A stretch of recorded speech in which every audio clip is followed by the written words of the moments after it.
In Health Watch, Milwaukee parents say the city is not doing enough to protect their kids from lead. More than 11% of Milwaukee's children in 2016 had lead poisoning. Compare that to the national average, which is around 3%. Wisconsin health officials are reviewing Milwaukee's lead prevention program after several reports highlight deficiencies in keeping lead away from kids. Adriana Diaz is in Milwaukee, and she spoke with one concerned family.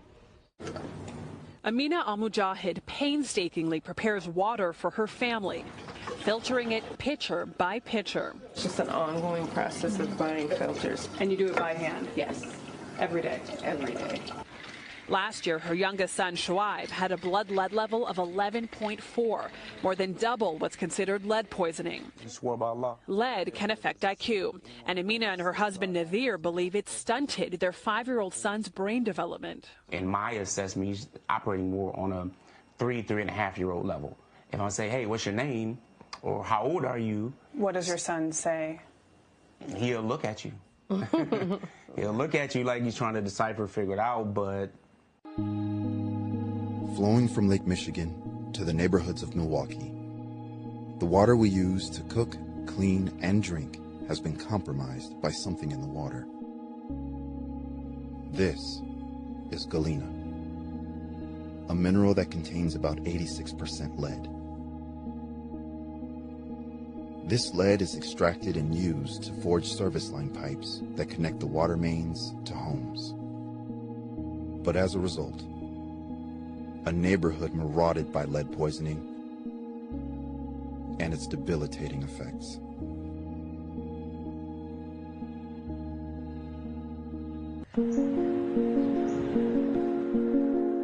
In the setting of a local church, a coalition was formed to help give families the tools and guidance they need to take preventative measures against lead poisoning.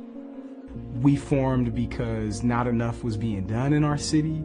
And in 2014, when the Flint water crisis happened, when the city of Flint switched from Lake Huron to the Flint River, and thousands of people got lead poisoned, we started to think critically about what was happening in our community. In the city of Milwaukee, the neighborhoods that were historically redlined over 100 years ago are the neighborhoods that are directly impacted by lead poisoning today. $10,000 for a lead service line to be replaced and $40,000 for overall lead abatement for the home. We just don't have the money, and it shows. When we overlay the maps of where redlining happened, where black people currently live, and where lead poisoning happens in the city of Milwaukee, you'll see those areas that are heavily occupied by black people are the areas that have not only the worst health outcomes, but are directly impacted by lead poisoning the most.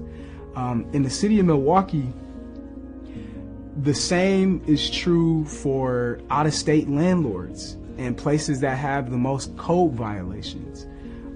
We see that places that have landlords that live in Canada, China, California, and different parts of the country and different parts of the world are places where black people live, are places that have the highest rates of lead poisoning. And it's not okay, and it's not fair.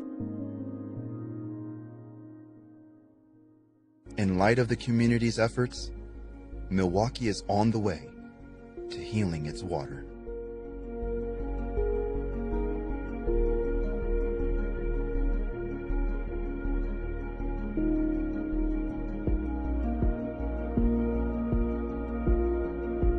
Fresh water, barrier of refuge to them who need it the most. Rumors of war trickle down corroded pipelines, planted on purpose in the ghettos. But for most of Milwaukee, the story holds no fairy tale. The water isn't safe. That water in your home ain't safe for the children. We're pipelining them from the womb right into mental deficiency and for some, early graves. We need to stand up against this mess, realizing that this water ain't fresh. It's infused with lead poison. We continue to sip not because we are suicidal. We are simply trying to survive. The plan has always been to wipe out a population. Start with the people who involuntarily built this nation. Consumption is high, and so are blood lead levels. If water ain't the enemy, then why is it fooling with the devil? They say it's something in the water. They say it's something in the water.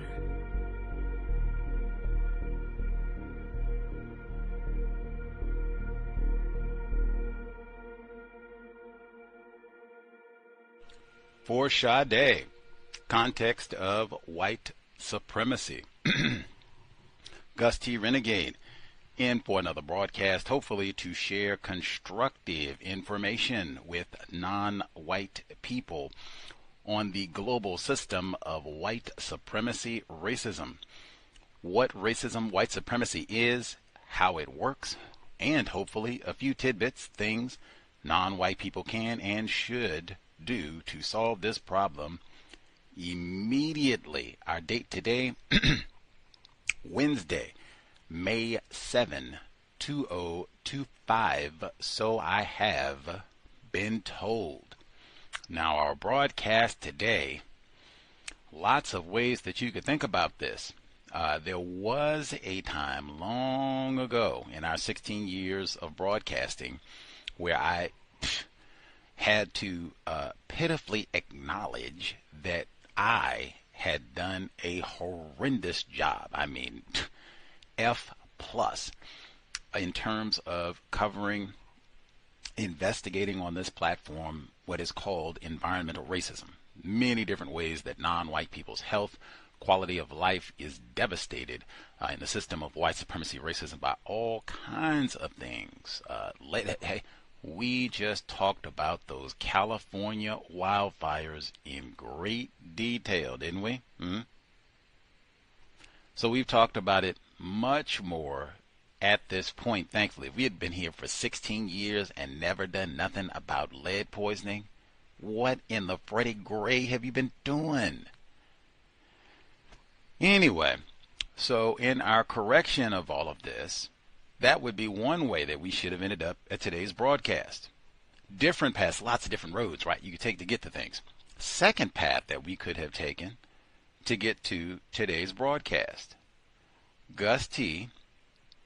supposed to be at the Milwaukee Film Festival, or not supposed to, but as I began investigating things to do in Milwaukee, the Milwaukee Film Festival going on right now, that was one. I was like, oh my goodness, I'm going to be there a few days late to see all of this, but if I'd been there a little bit earlier, I would have been front row to see this one at the film festival. They had a number of works on racism at the Milwaukee Film Festival, including 40 Acres. That's the one about the racist cannibals. Remember, I said, man, that is in poor taste to have that film about racist cannibals in Milwaukee. But that would have been Route 2 if I had been there a little bit earlier, been at the film festival. I'd have been right there. Route 3 of us ending up here, just being diligent.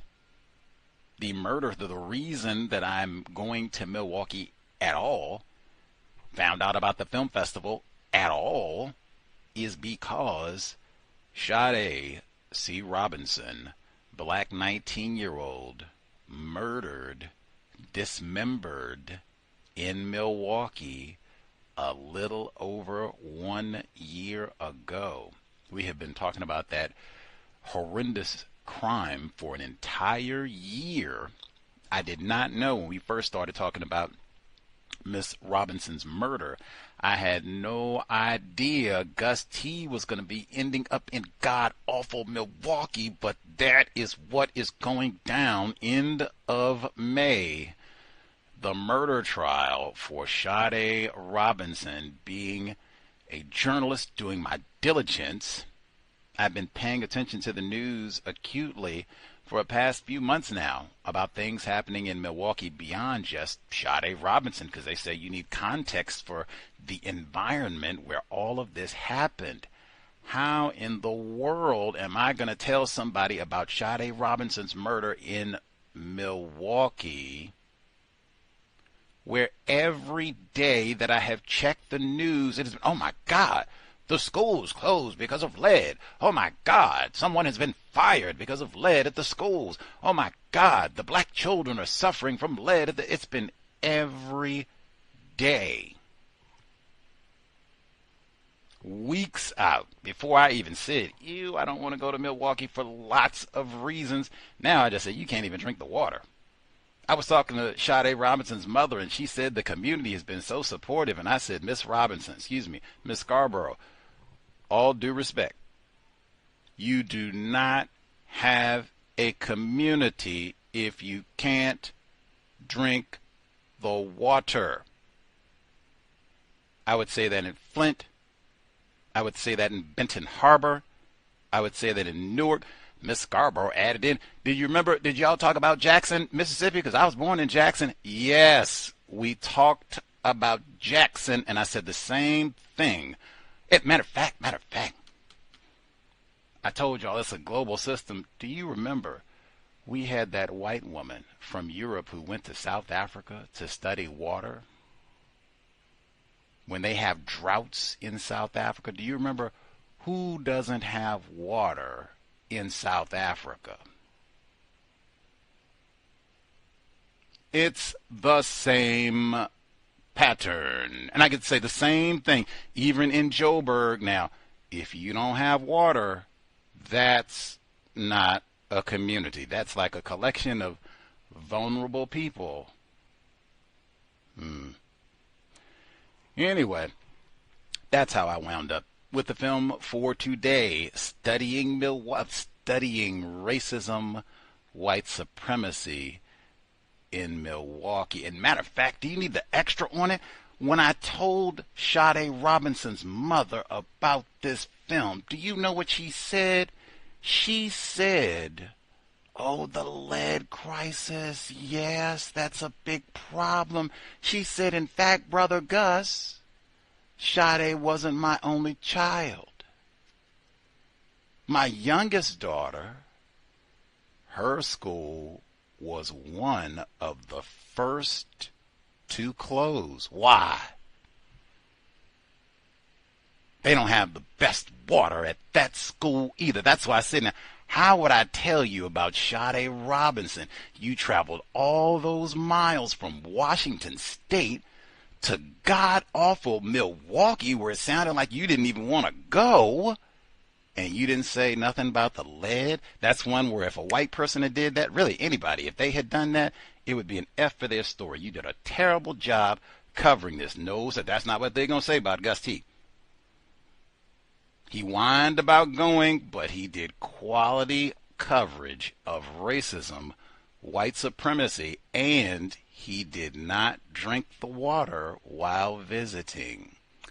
The documentary we are discussing today, fantastic.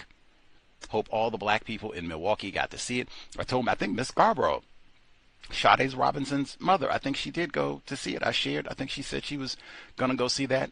And 40 acres. Anywho, the fantastic film Something in the Water, which gets into all of the great details about really tragic details about what I just said about the lead crisis and its specific impact on black people. You heard a tidbit. In fact, you heard an audio snippet from the documentary. Amazing music that goes with the credits at the end. It is indeed something in the water. But you heard lots of great information. But the beginning part of the intro audio segment that we played, that was not from the documentary Something in the Water. That was from CBS News from 7 years ago, with a black family talking about their black child and what happens when we ask him his name and he just looks at you and smiles. And they were talking about the impact of lead on children's brain development. Football, lead, we got lots of... But that was from 7 years ago. Progress, indeed. Our guest for today's broadcast, a Milwaukee native with a passion for black liberation. That is stunning to have someone say that publicly. She is the founder of Naesthetycs LLC. She has a Master of Science degree with a focus on health and the history of racism in Wisconsin. She has some amazing reports that I also had to read to better understand racism in this region. We are so excited and grateful she could share a bit of her spring evening with us, fresh from the festival. Like she might have really had to run out of the theater in discussions about her great film to come and chat it up with us. So thankful she could share a bit of her Wednesday evening. Joining us live, our guest, Nateya Taylor. Miss Taylor, do we have you live with us? Make sure I get the correct line here. There we go. Miss Taylor, are you with us, ma'am? I am, yes. Awesome. Thank you. Can you hear me? Yeah, crystal clear. Thank you so much for sharing a bit of your Wednesday evening. Congratulations on your great film. And wow, kudos and courage to you. Brave Milwaukee native indeed. Anything that you'd like to share with our listeners about who you are and the work that you do? Well, first of all, thank you for doing your research. You did a really good intro of me. But yeah, I'm a Milwaukee native. I'm really passionate about Black liberation and health equity. I have my master's degree in urban studies, and my research really focuses on Black Midwestern experiences as it relates to health equity. I also have a bachelor's degree in criminal justice, where I did my thesis on Milwaukee Black health. Milwaukee being one of the most segregated cities in the United States, I looked at how residential segregation impacts the overall health of Black Milwaukeeans. So everything that I do is in regards to uplifting Black people and improving our quality of life. I actually just founded another organization called Run Black and Green, which is a running and walking collective to advance wellness and physical activity in Black communities. So that's a little bit about me. I'm just always rooting for everybody Black. That is amazing. Run Black and Green. I guess that sounds like it might be relatively safe. I might have to do that while are you all doing anything on the weekends in May and June of the coming months? So we actually have our first event on Saturday, May 17th in Milwaukee, and it is to celebrate Malcolm X's centennial. On May 19th, 2025, Malcolm X would have been 100 years old. So we're going to have a walk and run to honor Malcolm X, and then we're going to have meditation following that, food from some Black-owned vendors, and just talk about how we continue Malcolm X's legacy as a community. That is amazing. That is amazing. Okay, that is still too early. Is anything like June or later? I'm having something in July, so that might be too late. But I am having another event with Run Black and Green on Saturday, July 26th, and that is to honor the 3rd year anniversary of the only Black-owned grocery store in Wisconsin, which is the Sherman Park Grocery Store. So that is going to be the name of that run is called Grocery Run, and we're going to have a walk/run to that grocery store to support it and support the 3rd year anniversary. Wow, that is amazing. Now I'm going to have to, I have both, well, all this is archived, so that I have to put on the calendar. Now, I am told they put it in the newspaper. They put it in the jury questionnaire. This is supposed to be a 2-week murder trial. I looked at the prosecution witness list. I looked at the defense witness list. Whew, I don't know. I don't know how they do things in Wisconsin, but the math does not add up for 2 weeks for all of that, but we shall see. I will put that on the calendar. Late July might still be there. If I am, I will attend. Now, that even sounds like this might be a food desert type environment where the Black people reside in Milwaukee. I don't know. Is that the case? Is Milwaukee a food desert? Oh, man. Man. You are very right about that. And I know we're talking about my current film, Something in the Water, but my next film is actually about food insecurity in Milwaukee. There are 13 food deserts in Milwaukee. And with Milwaukee being so segregated, most of them reside in the Black and brown neighborhoods on the north and south sides. So the Sherman Park grocery store actually helped alleviate one food desert. So there were 14, and now there's 13. So we're trying to keep this grocery store open And Sherman Park is a majority Black neighborhood, so that, you know, we can continue to decrease the food desert in Milwaukee. Woof, man, that would be another one. You don't have a community if you don't have grocery stores. It'd be a whole lot of ticks on the racist serial killers come to hang out in your neighborhood. You don't have a community. It'd be lots of. Let's see. Wait a minute. Even I forgot one. I wanted her to show off her Milwaukee knowledge, which now she has already done. This is just for kicks, I guess. No pressure either way. Do you know who George Marshall Clark is? I actually don't know. Oh, man. I said this just for kicks. He allegedly is the first and only Black dude lynched in Milwaukee. He was a barber, and this happened in the 19th century, and two white people got, I guess he upset them for whatever reason. They lynched him, and they put a memorial up to him sometime during the COVID era a few years back. But George Marshall Clark, credited with being the only Black dude lynched in Milwaukee. I did not know that. Thank you for that history. I do know about Dr. James Cameron, who is a lynching survivor, and he has passed away now, but he is the founder of America's Black Holocaust Museum, which is a museum here in Milwaukee, but he's a lynching survivor.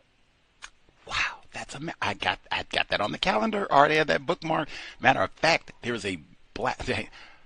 I do not want to go to Milwaukee, and I have said that like a billion times. It would be disingenuous of me to sit here and talk to you and act like, oh, I'm so excited. Are you serious? Now, part of the reason I don't want to go, where do you live, Gus? Seattle. I love Seattle. Best plantation ever. There is a co-op literally across the street from me. There are two grocery stores on the same street where I live.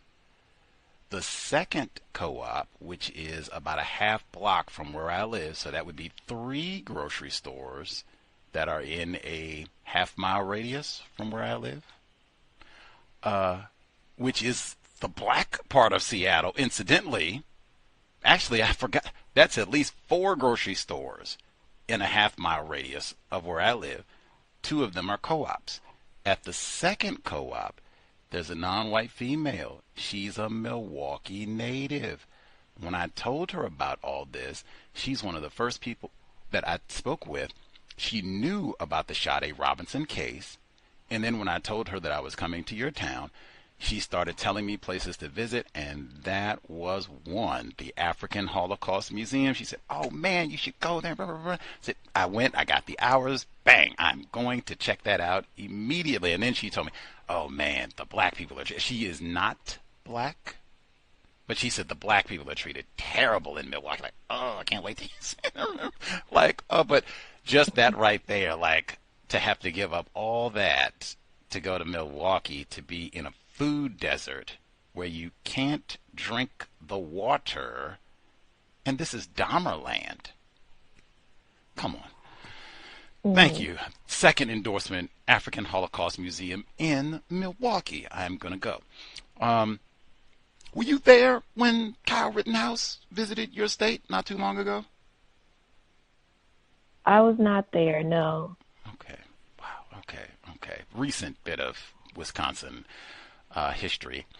I guess getting back to the film Something in the Water specifically, when did you've been studying all this, so I'm going to assume like for many years you've known that this was a problem. I guess when did you become aware, like, wow, this is a unique problem or a specific problem for Black people in Milwaukee? Yeah, so I became aware of the lead crisis. You know, a lot of people know about Flint. That happened in like 2014, and that I just became aware of the lead crisis in general. But specifically in Milwaukee, I became more aware of the lead crisis around 2018, even though the lead crisis had been going on before that. And I became aware of the crisis as a criminal justice undergraduate student, and the professor who was teaching the class, he showed us some crime maps, and then he showed us maps of where lead poisoning is. And he showed that when the maps are overlapped, that where the most crime is, that is also where the most lead poisoning cases are. So he was describing the correlation between crime rates and lead poisoning, and how there's a correlation between people who are lead poisoned at an early age are more likely to commit crimes later on in life. So that was my introduction, or real introduction, to the lead crisis from a criminal justice perspective back in 2018. Wow. Thank you for that response. Yeah, and I think Flint, very well known in terms of the damage there, which is also something targeting black people, although for different reasons than what's happening in Milwaukee. I had this highlighted. You walked me right to the point with what you said about that is stunning. The statistics that she gave about crime, and then overlaying that with the map about the lead problem, which I had from a different source. Like I said, there was a time, we didn't know about any of this, long time ago. One of the best books I've ever read, Harriet A. Washington, A Terrible Thing to Waste, Environmental Racism and Its Assault on the American Mind. What a scholar, the great Harriet A. Washington. Specifically in her chapter 2, The Lead Age, Heavy Metals, Low IQs. She writes, as early as the 1880s, scientists realized that lead plumbing was poisoning our water. Long time ago. Like that of the Romans before us, by the 1920s, many cities and towns passed statutes that banned or sharply restricted the use of lead pipes, but the lead industry, notably the Lead Industries Association, pushed back. The LIA's vigorous educational campaign sought to rehabilitate lead's image, muddying the waters by extolling the supposed virtues of lead over other building materials. I literally just went to a lecture at the University of Washington, different UW, where they talked about this as a strategy. Ignorance, manufactured ignorance, where even it can just be confusion about things where there is no confusion. You have established scientific fact, but we lie and we're not quite sure, and lead might be. I'm skipping one paragraph. Some beneficial effects of using ethanol fuel were recently illustrated when the airborne lead concentration of Sao Paulo, Brazil, plummeted 65% between 1980 and 1985, and so did its notoriously high crime rate. In a bid to reduce its dependence on imported oil, Kevin Drum explained in Mother Jones, Brazil began substituting lead-free E95 fuel, ethanol, for vehicles in 1979. By 1987, the ethanol fueled nearly half the vehicles in Brazil, and a much higher percentage in Sao Paulo, where the annual homicide rate fell from over 12,000 in 2000 to less than 5,000 in 2012.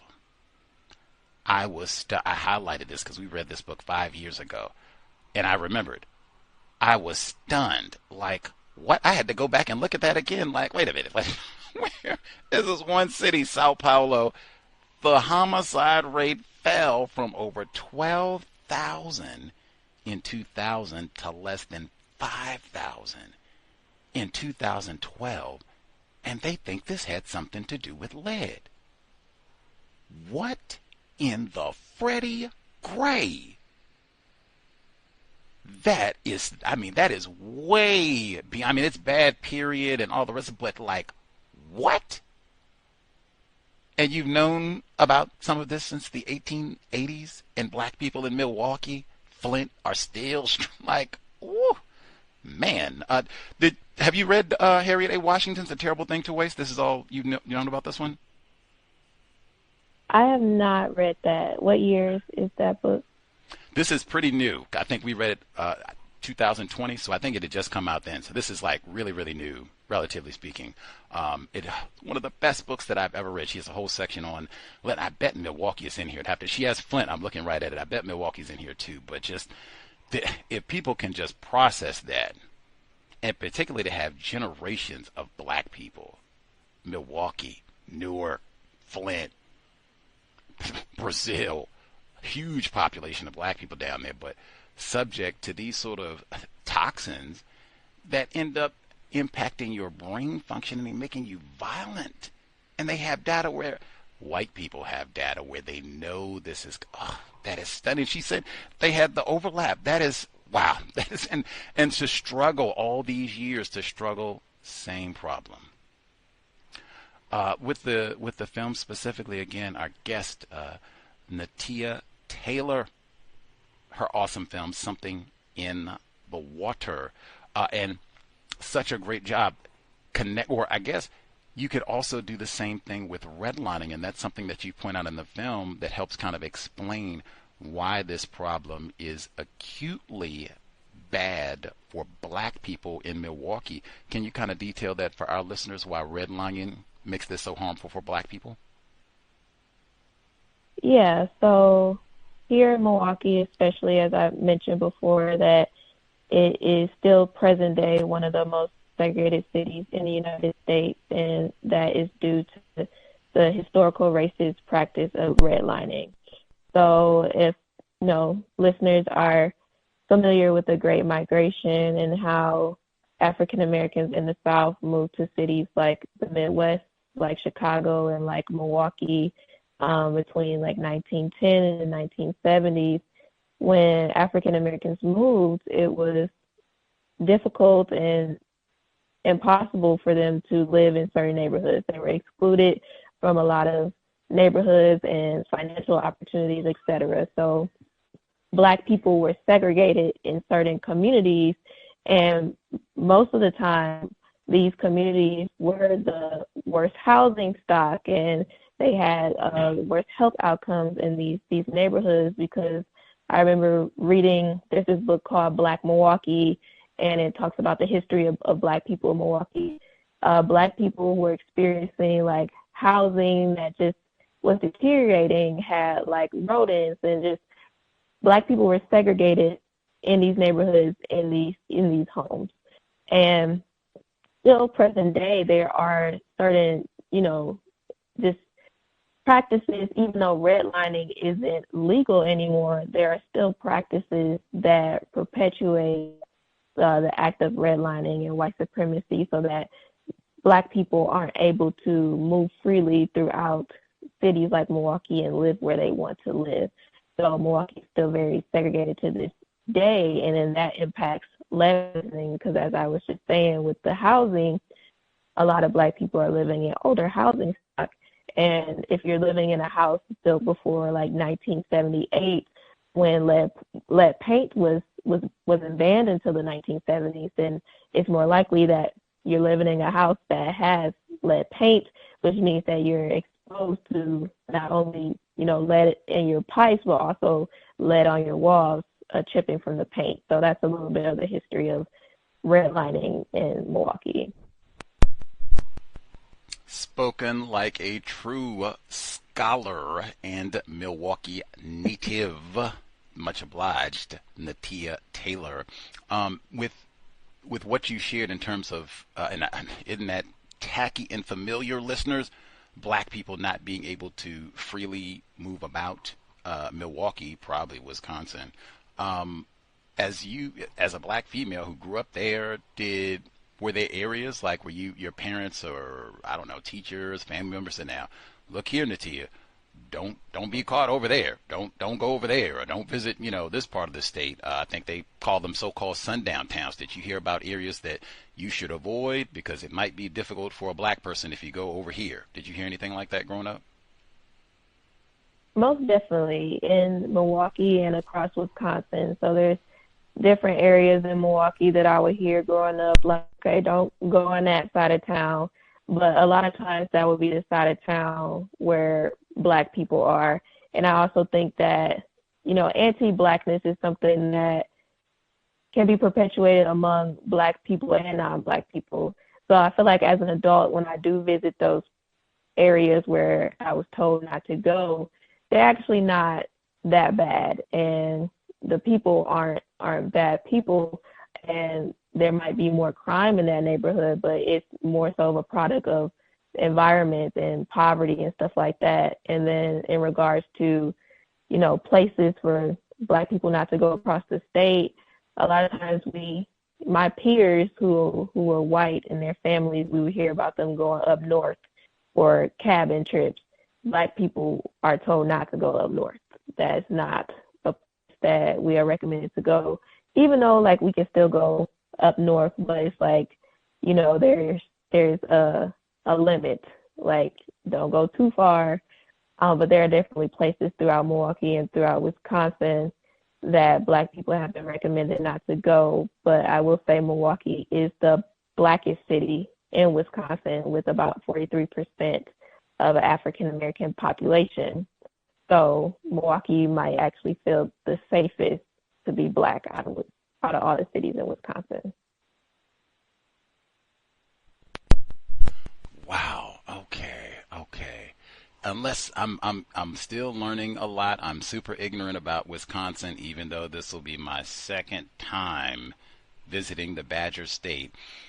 I think Madison is west of Milwaukee, unless I'm ignorant, which could be.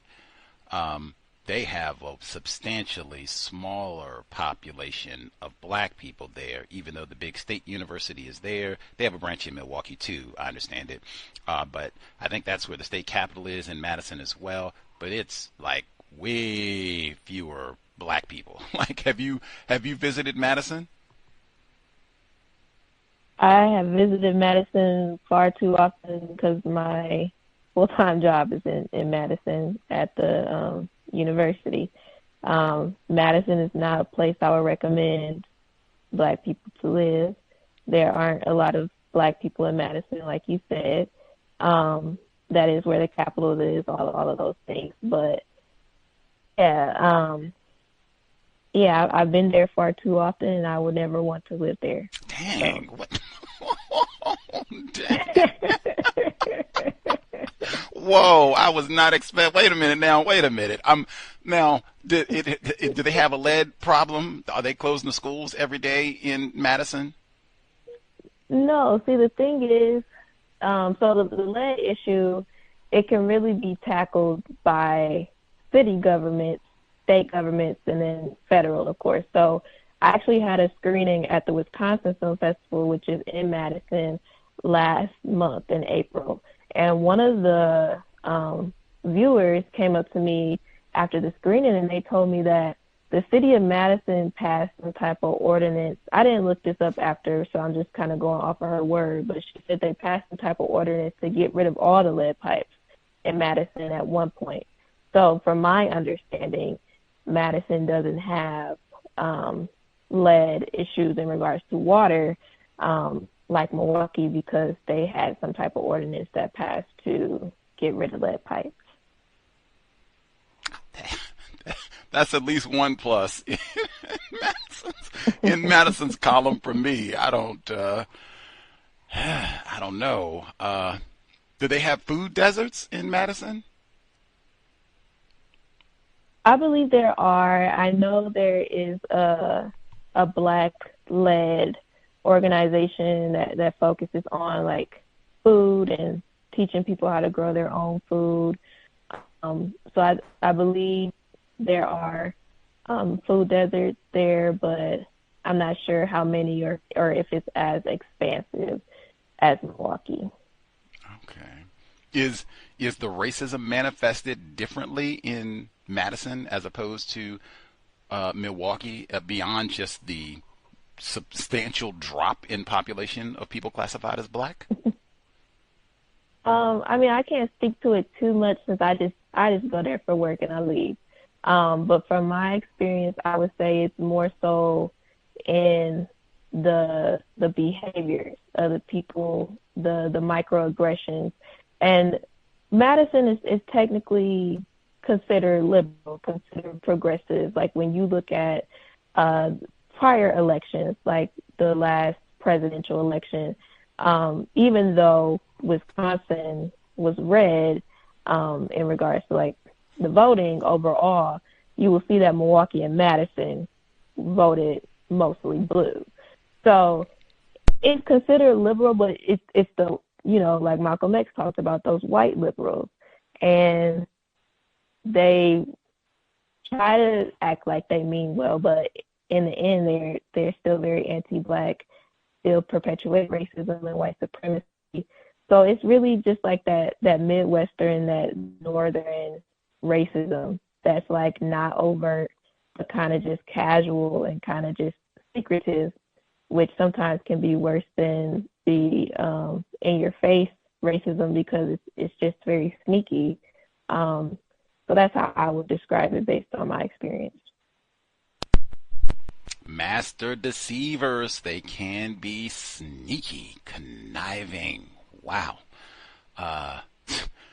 Scholar, Milwaukee native, Nateya Taylor, filmmaker extraordinaire, waiting on that food desert documentary too. Got us salivating. Delectable Negro again. We had so many books mentioned this program, folks. Reading more important than watching TV. Are you a parent, Ms. Taylor? I am not, no. Okay. I thought it was, you have so many folks in your film who are parents, Black parents specifically, Shakita McElroy, and talking candidly just about the impact that she thinks, or that she knows lead has had on her children, Black children in Milwaukee. And I mean, I'm not even really sure, like, man, and this has been a problem so long.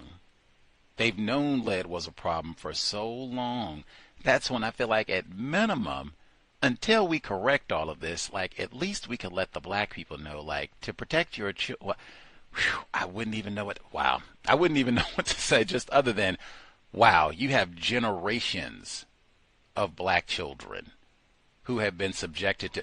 Dr. Frances Cress Welsing, I think she would call this, because she called Flint the same thing, so I think she would call this chemical and biological warfare targeting generations of Black children in Milwaukee. And this is not correctable unless I have been misinformed. Is that accurate? Once you have been subjected to lead, child, and all that, this is not correctable. Is that true? So that's what I've heard, that it is not correctable, but there are ways to absorb the lead in your body. But from the statistics, you know, there is no amount of lead safe in the body. So if your child or someone is exposed to lead, they can eat certain foods and vitamins that will absorb it, but I believe there is no way to completely reverse it. And then also I've heard that when people get older, especially women, that if you're exposed to lead at an early age, then the lead settles in your bones. So usually kids get tested, their blood tested for blood lead levels. But when you're older, the lead settles in your bones, and when women are pregnant, that can actually impact their fetus. So it's, from what I've been told, and I'm not the scientist, I'm the filmmaker, but what I've been told, experts and scientists, that it's not reversible, but there are absorb it to decrease the damage or not have any damage at all.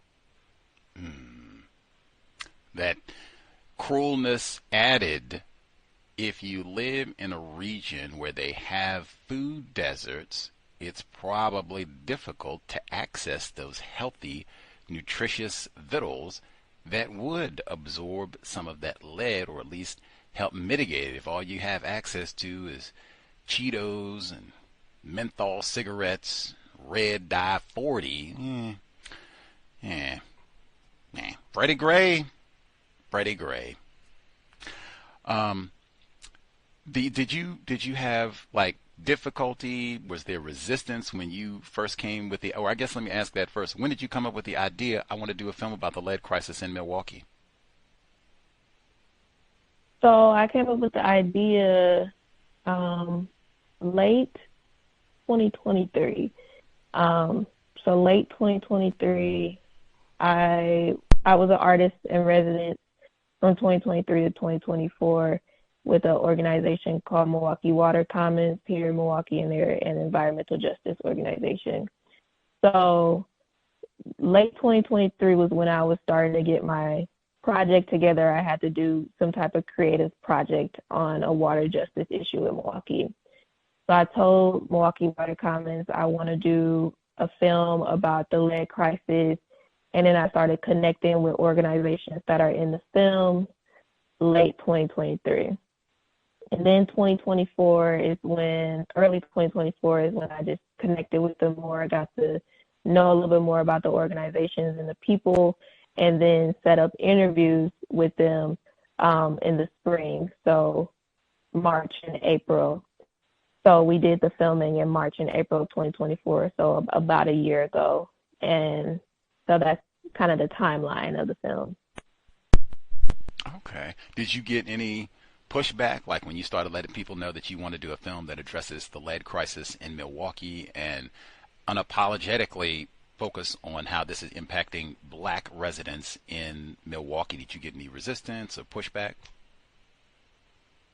I did get some pushback after making the film, because it is focused on the Black Milwaukeean experience, and that was on purpose, because as a filmmaker, I aim to tell Black stories. So I did get, some feedback about the film not telling the full story, and I had to remind people that, this story was intentionally made to focus on Black people. I know that there are other people in Milwaukee who are not Black who are impacted by the lead crisis, but Black people are disproportionately impacted, and that's the stories that I choose to tell.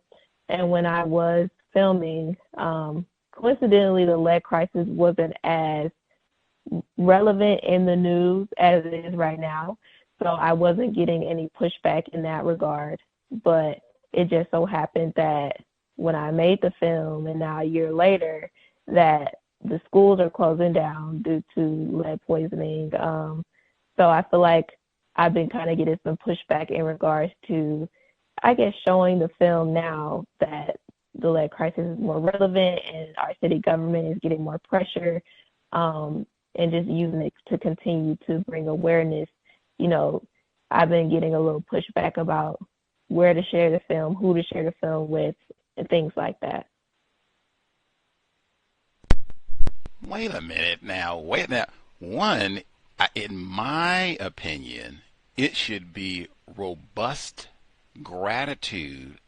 Thank you so much, our dear scholar, Milwaukee native, Jewel of Wisconsin. Thank you so much for putting out this film and really being ahead. Well, I can't really say ahead because this problem's been going on for years and years and years, but at least you got the project done before, oh dang, now it's in the news every day that we got to close down all these schools, and oh man, we got another school closed down and all this because the water is poisoned. Incidentally, in the middle of all this, and when I say middle, I mean like within the last 7 days, Milwaukee Public Schools, affectionately MPS, the water is poisoned. They said at least one school, they went days with no soap. Got to get water in Milwaukee and bring your own soap. Lamest place in the world. And this is on front page, like I'm not making this up. This is on front page WISN News. I shared it with Sade Robinson's mother. But I mean, it should be robust gratitude and thank you for helping us really shame us into correcting this problem, which should have been solved a long time ago. She said, pushback. Why didn't you talk about other people? And I love Miss Taylor includes news reports, and I mean a litany of them, just rapid fire, bam, bam, bam, bam, bam, bam, a succession of them. Oh my goodness, the lead crisis. Oh my God, Black people, 4 times more likely to be victims of lead poisoning. Oh my God. Segregation worsens the lead crisis. I mean, and it's years of this reporting that's gone on. Studies from major colleges and University of Wisconsin and studies, and oh my goodness, and look at the maps. And she talked about the criminal justice class and all the rest of it right at the beginning. So this is very grounded in why this is focused on black people. And even then, it was the black people aren't the only ones who suffer from lead poisoning in Milwaukee. Tacky. What is the pushback about where this film should be shown? Like, have you been told it's not appropriate for certain venues?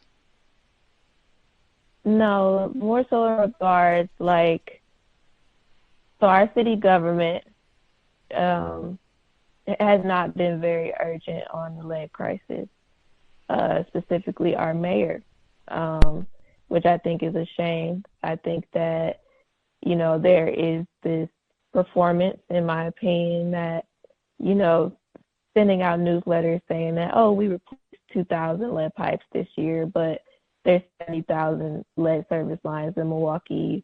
Replacing 2,000 a year is not urgent enough. It's not enough, period. So for me, the pushback has been, you know, putting this in front of city government and really pushing them to put more funding towards public health instead of continuously funding and putting more funding towards our police department. So for me, it's been pushed back in that way. I see. What was the response at the, I know you said you were at the Wisconsin Film Festival. That was in Madison. The Milwaukee Film Festival that's still going on currently. What was the response at the current festival? So at the current festival, which happened last night, got really good response, and people came up to me afterwards saying thank you for the film. Someone who actually has a child whose school closed down because of lead told me, you know, thank you for sharing this timely piece. It definitely made people more aware, more concerned, and it is impacting people, not just black people. Like, some of the people I was talking to were not black, and they were saying how they were impacted and that they had, you know, lead pipes in their home, or their child goes to a school that has lead. So I got good response from people, not just black people, but just people in general, because it seemed like it was something that a lot of people can relate to right now since it's so relevant. Spectacular. I would have been right there if the trial had been a little bit earlier. I would have been right there, front row center, applause. It is spectacular. And I'd say Miss Sade Robinson's mother, she said the exact same thing. My youngest daughter's school, Milwaukee Public School, MPS, was one of the first to close because of the water. Lead. They might not have soap either. Who knows? And I did tell her, she said she might have even been able to come check out the film. I have to see. Did you, I feel ignorant, but I'll ask, did you know about the Sade Robinson case? Yes, I did. It was very disturbing. When I learned about it, I was very disgusted and still disgusted to this day. But yes, I knew about it. Of course. How would you not? But matter of fact, when I learned about that case, I immediately connected it to Jeffrey Dahmer. We've studied all of that. I could be wrong, but you seem a little bit young to have been around when all of the Dahmer crimes happened in Wisconsin. Is that true? You weren't exactly on the planet yet? That is true, yeah. Okay. Have you studied Jeffrey Dahmer and his contributions to Wisconsin history? I haven't done a deep study of him, but I know the basis of Jeffrey Dahmer and just everything, the disgusting things that he did too. one of my mentors or person who has greatly aided my understanding of racism, Neely Fuller Jr., he passed away this year, but he listed Jeffrey Dahmer. He said, if I had to pick a person who is the essence of what the system of white supremacy racism is all about, it would be Jeff Dahmer. And as someone who studies racism, I started studying Jeff Dahmer from that point. It immediately, that was what I connected to. That's why I'm going to Milwaukee. I immediately connected it with the Sade Robinson case, and wow, just wow. Milwaukee in late May. I cannot wait for the trial for so many reasons. They even, with the, man, even, in fact, I even have to pause. I'm excited to visit the Milwaukee Historical Society, thinking about going to the University of Madison, although she did not give us rave reviews for the town. I'm going to go to the University of... You should still go. Okay, I'll go. Okay. And I'm going to do the African Holocaust Museum. I'm going to do the Jeff Dahmer tour. But at special collections at the Milwaukee Public Library and the Historical Society, they have Dahmer files that are restricted. That always piques my interest, because it's like, wait a minute now, why do you have information that you don't want us to see about this case that you put in our face every day? You put that Netflix series out and all the rest of it is every day. He's like a superhero. Why do you have files on this if you want to be a serious scholar and look at this? Then whoa, you can't see these. In addition to just, in what I just said, Dahmer, racist. Almost all of his victims were non-white, and I submit that's how he got away with his crimes for so. In fact, we read his father's memoir, Lionel Dahmer. His white father had the audacity and put a book in print where he said, Jeff, it's disgraceful. He was a cannibal. He was a pedophile, child rapist, the worst sort of murdering killer degenerate you can imagine. But I draw the line.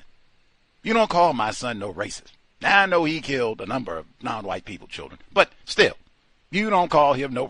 I'm saying, wait a minute. I'm like, whoa, wait. You're okay with a cannibal? Check. Yep. Murderer? Check. Yep. Child rapist? Yep. Check. Yep. Racist? No. Whoa. That is, you crossed the line. Like, wow. And he went really eloquent in reading, more important than watching television. But wow, I will have to make some time for Dahmer studies when I get to Milwaukee. Let me make sure. Folks if you have a quick question for Ms. Taylor, *61 about her, or I guess something in the water, the lead crisis in Milwaukee, future film, the food deserts, and/or racism, Milwaukee history.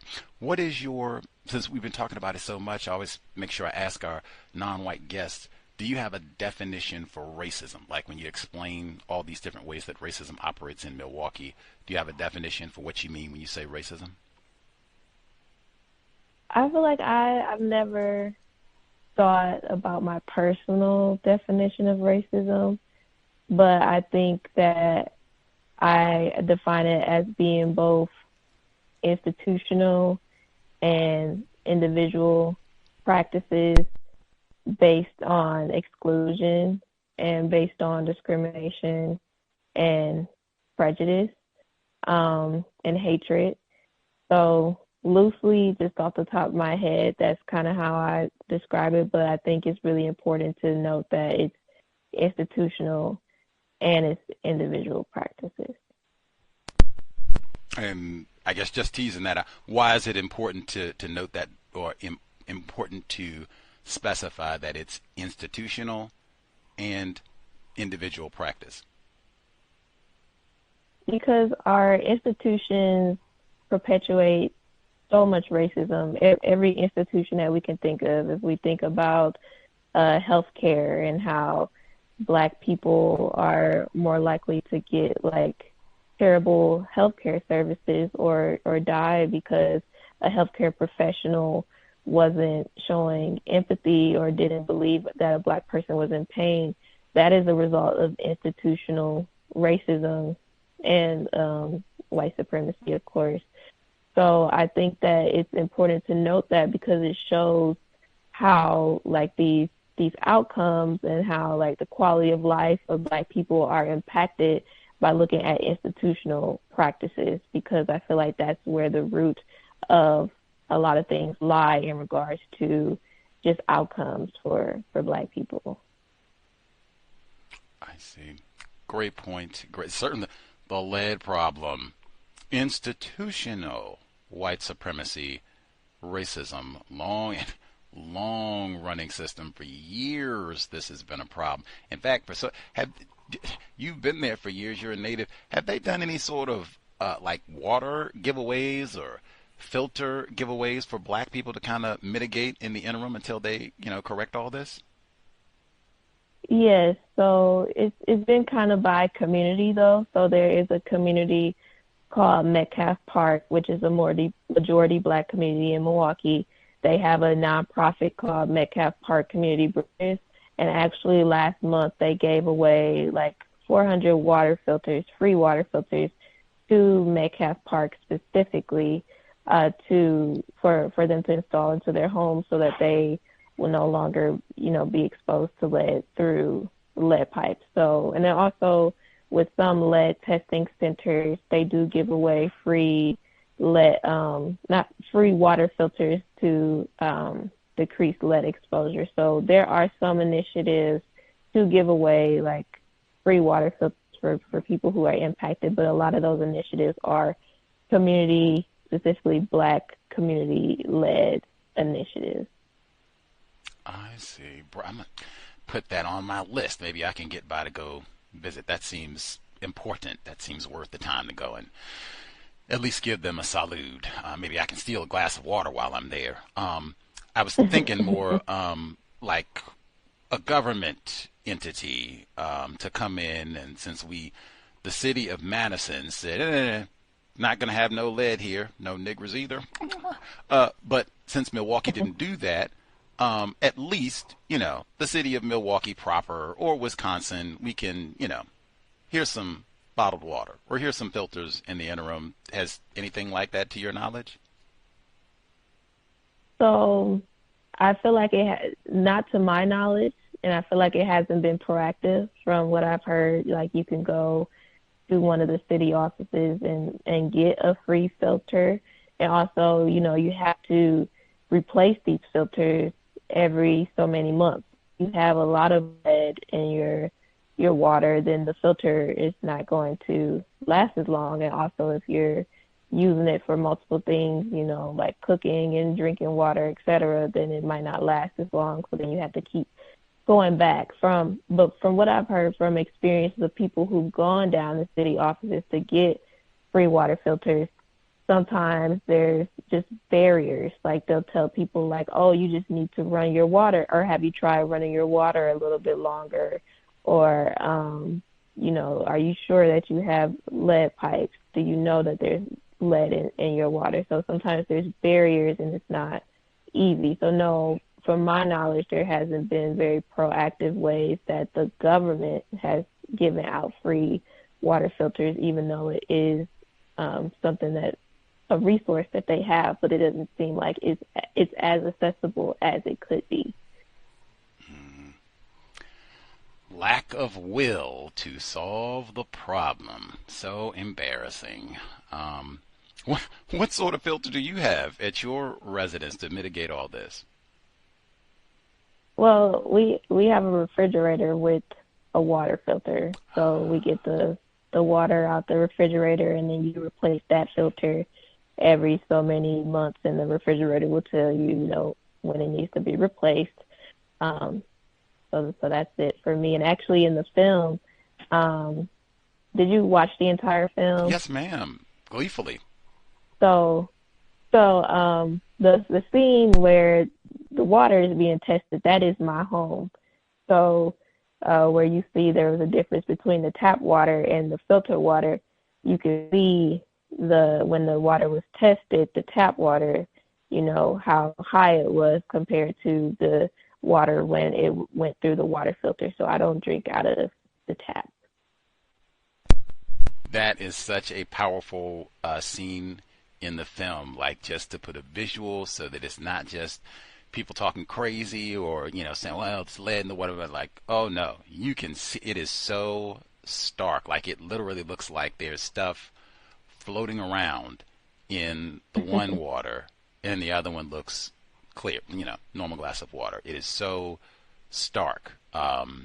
Great scene. And even in fact, I appreciated in that whole portion later on, this is later on in the film, where you show different black residents being taught, this is how you use the filter, this is when you know it's full, when it starts, like you were saying, if you have a lot of people in your residence, or if you use this to cook and then drink and blah blah blah, or you drink a lot of water, then it won't last as long, and you'll know because the water starts going really slow, that's when you know it's full of lead. I thought that was such a great scene in terms of just understanding this problem. I guess to get at that, when you talked about your professor way back when, who was did that brilliant overlay, crime in Milwaukee, lead poisoning in Milwaukee. Was that professor a white person or a non-white person? A white person. Okay, which I'm cheating a little bit because I suspect most of the professors at the Wisconsin university system are white. So, I hedged a little bit. Based on your study of this problem, which is years long, probably decades at this point, who do you think is more informed about this lead problem in Milwaukee? Do you think white people are more knowledgeable about this, or do you think black people are more informed about this? I feel like it's hard for me to answer that because I've heard different sides of the story. So, for example, we have suburbs in Milwaukee where majority white people live. We have what we call Whitefish Bay, which sounds like the name, Whitefish Bay. And people in those neighborhoods will talk about how they get letters in the mail to say that, oh, you have lead pipes, and, this is what to do to mitigate, or, this is how to get them removed and things like that. From the black people that I've talked to, I've heard about black people being informed in that way in Milwaukee, that, oh, your home has lead pipes, getting a letter in the mail. But, Whitefish Bay, that being a suburb and that being separate, still like near Milwaukee, but technically separate, they might, have different procedures on how they inform their people. But I think that community organizations that are in the film, they do a good job of informing black people. And I think with having my film, more black people are being informed. But I think it's hard for me to gauge who is more informed. But I would say that black people are a lot more informed than people may think, and there are a lot of community organizations making sure that black people are informed about lead poisoning.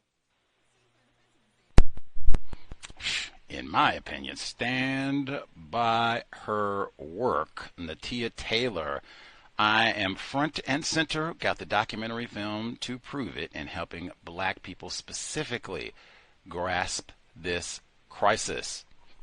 Job. And just for the record, I cracked up laughing. I was so glad that I was muted so I didn't cut a fool on the program.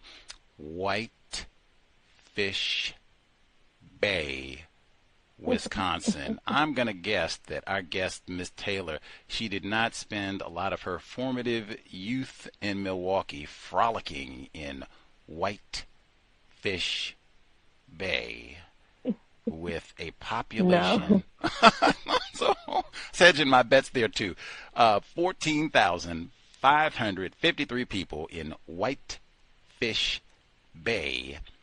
3.6% black. And they're all in prison, I bet. 84.2% white. This would qualify what I said already. racially restricted region, sundown town. I do not think I'm going to visit Whitefish Bay Village. And they got lots of places. See, you can just look on the map. It's whole bunches of places just like this all around Milwaukee and throughout the state. Madison is just like we just said. Madison is it's tons of what are you doing here? We don't have a whole lot. I just came to get some water. I'm leaving quick. I promise. Oh my God, Wisconsin, are you serious? Let me see.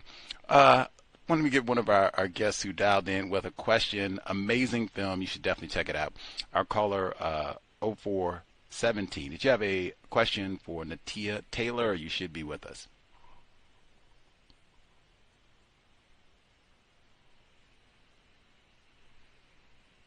Oh, are you muted? Not sure if you muted your line or tap. Caller at 0417. 0417. Are you with us? Maybe they're just listening in or muted. I'll check back in to make sure they accidentally press the button. At the end of your film, Something in the Water, before it gets to, and who did the closing lyrics? I thought that song was so amazing as well. Like, what a way to kind of punch the audience members as you were going out. Who was the artist there at the end? Yeah, so it's a local poet, Milwaukee native, Britt Nicole. She wrote and recited the poem for the film. I heard her recite the poem at like a poetry event before I even did the film or knew that I was going to do the film for sure. I heard the poem and I loved it. And I went up to her afterwards and I was like, this was still 2023. I said, I'm thinking about doing a film about lead poisoning. When I do the film, I would love to have your poem in it. She was like, okay, just let me know. And then I reconnected with her in 2024 and she came and recorded it for us. And we decided to put it in the credits of the film. Brilliant choice. Wow, I love work that gets to feature local artists like that. Brilliant. Actually, both of you, brilliant. What a great poem. And you want listeners to stay all the way through the credits. Sit your hind parts down. Listen, film is still rolling on. A+, double plus, in fact. But before it gets to that, the narrator says that with the work of all of these great activists, yourself included, the Coalition on Lead Emergency, and you have some of them in the film, Shakita McElroy, her son, she is a victim of all this, her child as well. But the narrator tells us that with the work of all of these amazing people, Milwaukee is on its way to solving its lead problem. I said, is that true? I think it's true, but I think it's a community-led solution initiative. I don't think that it's government-based. So I think that we are on our way to healing our water and bringing more solutions to the issue, but I think the community is doing it. And we're figuring out ways to do it. And I'm a firm believer and supporter of Black autonomy.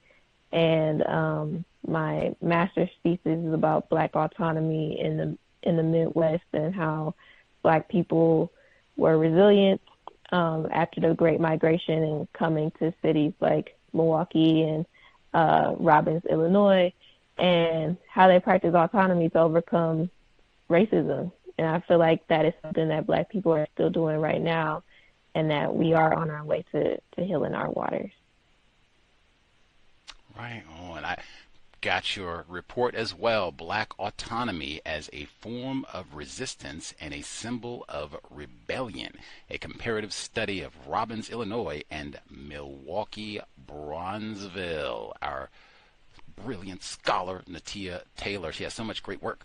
Like I said, I can't be stupid, go down to Milwaukee and talk about racism and not do no research. I did want to do a little bit of begging. I did see you also authored Milwaukee Black Health, How Criminal Justice and Public Policy Collude to Disadvantage Black Milwaukeeans. If I could do a little begging, is it possible to get this report? I couldn't find it online. Yeah, I haven't put that one online. It is possible to get that report. I could send it to you directly and put it on my website. I was like 21 when I wrote that. I would say compared to the report that you have, my master's thesis, for me personally, it's not as well written. Of course, it's still well written, but just not to the standard of what my writing is today. So sometimes I'm like, this was something I wrote when I was younger. It is still very relevant, though, and I can share it with you. Much obliged. We will be gracious and gentle scholar, still evolving, and the person we know now. But yeah, that's exactly something I would need to look at for all of this. Like, yes, the black people in Milwaukee have been criminal justice and public policy collude. Like, woo. And that's how you end up with something like what her white professor, the lead poisoning map, the crime of the black Milwaukeeans, and oh, look at that. And they did the same thing in Brazil. Like, wow, how does that happen? Probably the same thing in Flint, Newark. You just keep going all the way down where the Freddie Gray, they told us in Baltimore, Freddie Gray. Wow. Make sure I didn't miss. I guess I should check just to make sure we didn't miss our caller at 0417. Did you have a question for Miss Taylor? You just listening? Did you hit your mute button? Greetings, Gus. Oh, okay. Retired firefighter. We can hear you. Yes, sir. I had to get a temporary number. I may have missed it, but is the water safe to bathe in?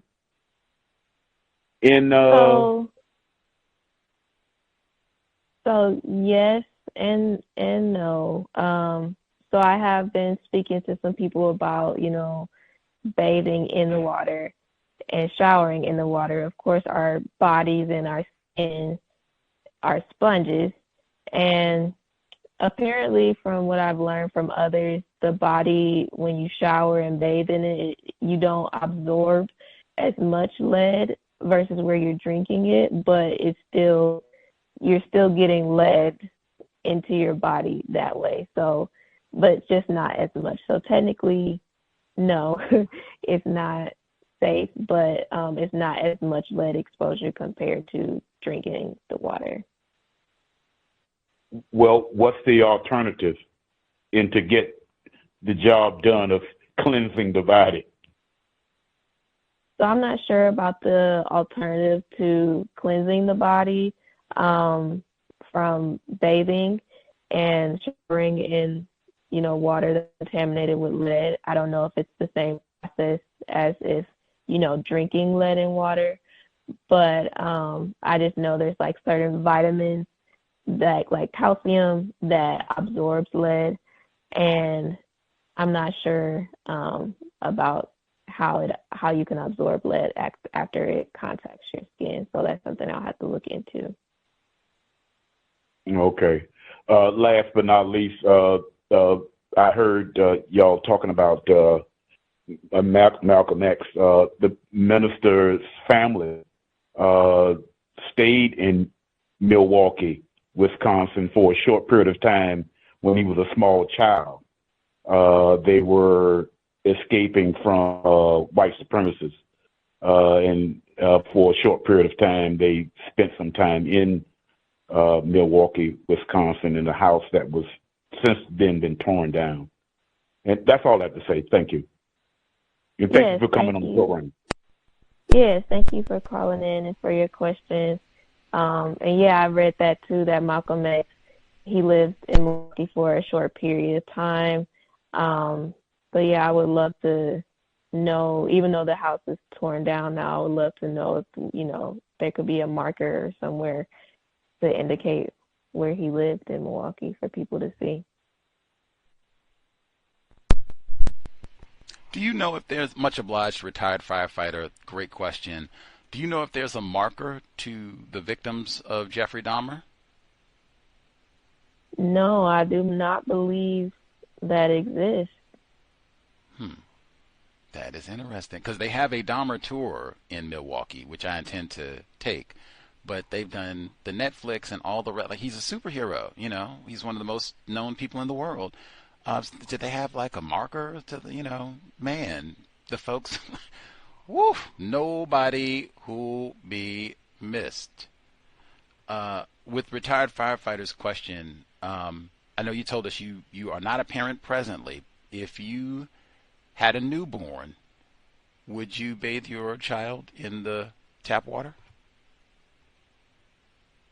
So if my home didn't have lead pipes, then yes. So I would make sure that my home didn't have any lead pipes attached to it to make sure that any water coming out of it wouldn't be contaminated by lead.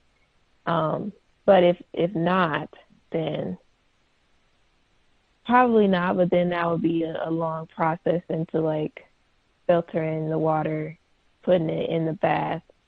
But I mean, it would be worth it for the child's health. Absolutely. But just trying to get listeners that is living in Milwaukee in the system of white supremacy if you're classified as black. Whew. Lots to think about. But maybe if you're a black person, before you conceive a child, you should test your water. Let's see. Make sure I didn't miss my. Got all my good begging in and whitefish bay. Make sure I didn't miss any listeners. Oh, Irie in Louisiana. Irie calling us from Cancer Alley in Louisiana. Environmental racist. I didn't even know that was like the official brand for this particular region of Louisiana, where all the black people get explosive rates of cancer. Probably need to test the water there too. Irie in Louisiana, did you have a question for our brilliant scholar guest, Miss Nateya Taylor? Hi. Yes. I did have a question similar to what the firefighter. Well, he made me think. I can't find the name of the person who invented that device that can get water out of thin air. So I was wondering if maybe some kind of, I know it's hard, but some kind of group economics could be at least discussed to hire that black man to put a machine, in one of the areas where the community could, the attempted community could try to share it. Because it just doesn't sound right that you have to deliberate whether you can, you can't drink the water, but you got to deliberate if you can bathe in it. It sounds like you literally, based on evidence, can't. So if people can't fit their homes with all what they call the home filter systems, which is what we have, then maybe some kind of way people could put together to try to get that machine delivered out there. And then I was researching the chelation situation, trying to see if there was something that didn't involve medication that would help a person chelate, but it doesn't look like it. And interestingly, the type of calcium that they're saying that they use to chelate, EDTA is the abbreviation for it. I've been told that is also something harmful. So I just was wondering real quick. I have one more thing to say, but I want to ask. I think, forgive me, I'm going to mess it up. Ethylene diamine tetra acid. No, God. EDTA.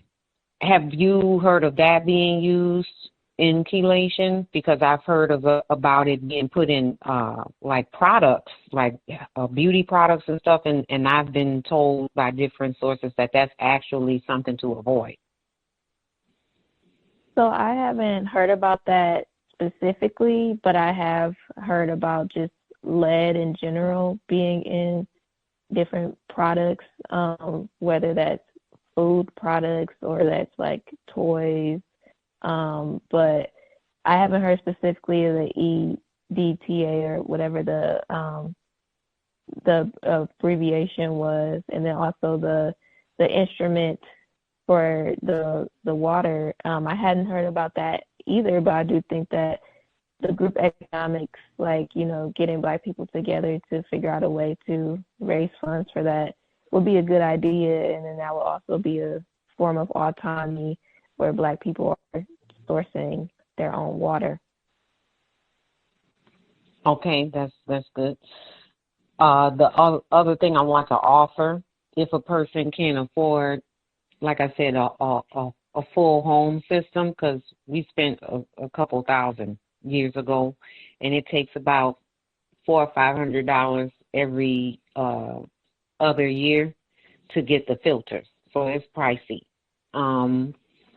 But what a person could do is a suggestion for anybody with newborns themselves. Aquasana has shower head filters that start at like $60-something. And I see they have a sale. They have some under the sink products too that are currently on sale. It might be an opportunity for someone that wants to contribute to, you know, their neighbors. Maybe if y'all have a few like plumbers in the, you know, that live in the area, maybe if somebody bought one of these, they could help install it for free, you know. And I don't know, but the shower heads shouldn't be hard to install, but the one under the sink might be just a little bit more complicated. But there's a sale going on, like 3-stage filters and stuff, and I just want to put it out there because maybe people don't have $2,000, but maybe they do have $175, it looks like. Maybe they do have $70 to put the filter on the shower head, because I'm thinking if you have a baby and you have the filter on the shower head, you could at least collect the water in the little baby, you know, bath thing, and have that filtered water in the baby bath, so now you don't have to be concerned about that lead. And I see the contamination. I teach sometimes, and I can tell, like, it's really sad, and, you know, it's deliberate. And thank you for your research and, you know, making your film and stuff. I haven't seen it, but I will do my best to figure out how to watch it. Thank you. Yeah, thank you for calling in, and thank you for the suggestion about the shower head.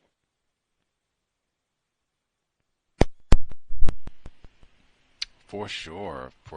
Do you have plans to make the film available for people who are outside of Wisconsin, or is this kind of a local product? So once the film is done in the festival circuit, I do plan to make it available online. So when your film is in a festival, you're not supposed to have it publicly available, because then it deters, you know, festival goers from going to the festival, because then they could just see it online. So we'll be in the film festival circuit probably for the remainder of the year. But I am having screenings all over the U.S. So I have a screening coming up in D.C. next month, a screening in Charlotte, North Carolina next month, and Ann Arbor, Michigan next month too at film festivals. So hopefully with 2 callers and whoever else is listening, I could get a screening near your city. Screening in Cancer Alley would be spectacular, in my opinion. Just the overlap, Benton Harbor, Ann Arbor, that's close enough to Flint. Like, yeah, that is spectacular. I was able to nab, as we were chatting it up, Black Milwaukee, the making of industrial Proletariat, 1915 to 1945. Seems like something I should have in my collection. Do you know, is Joe William Trotter Jr. the author of this? Is this a white person, non-white person? He's a black man, still living. I believe he teaches at Carnegie Mellon now. But yeah, black man. Wow, okay. Right on, man. I'm going to check this one out as my research for prepping to get to Wisconsin. Before we let you enjoy the rest of your Wednesday evening, Sade Robinson's mother, Miss Sheena Scarborough, she and other victims of crime, black victims of crime in Milwaukee and throughout Wisconsin, they have been laboring to get a task force for missing and murdered black females in Wisconsin. And they were told specifically that, almost sounding like with the lead pipes, we just don't have the will, get funding to do some sort, it's going to cost something, budget is tight, and Elon Musk is cutting and so we still get all these bodies. And I looked back at your report, how criminal justice and public policy collude to disadvantage black Milwaukeeans. And it reminded me of the lead crisis, because years before we got to Sade Robinson, black families in Wisconsin had been going to Madison, talking to state representatives. Hey, can we get this task force? Hey, can we get these task force? And it reminded, as I'm looking at the title, like, hey, that sounds like another criminal justice and policy collusion. Have you seen any of these reports about the task force over the years? We can get that before you leave us. I haven't seen the reports. I think I've been hearing more about it, just word of mouth, but I do think that it would be amazing to get that. I think that the excuse about funding, it's just that they don't want to do it because there's always funding. There's always money, but the money is just being spent elsewhere and in places where they deem as important, where really these are the most important things that need to be funded. Facts. Always a lane when it's black lives. We don't have that. It's kind of expensive. Please. In Madison, they don't have a lead pipe problem. Wow, it has been spectacular. I got so many great books and resources. Now I got a second endorsement. The African Holocaust Museum, definitely going, and we'll see how long the trial lasts. If it lasts long enough, we'll be there for the July celebration. We will have to see how things go at the Milwaukee County Courthouse this May and June. Again, the documentary. Look for screenings in your area, and then I guess if you're patient, you can just wait and it'll pop online. But Something in the Water, spectacular effort, and you'll learn a lot about racism, environmental racism in Milwaukee. And then also we can kind of keep an eye out for the piece documentary on food deserts in Wisconsin. I am super excited to see that as well.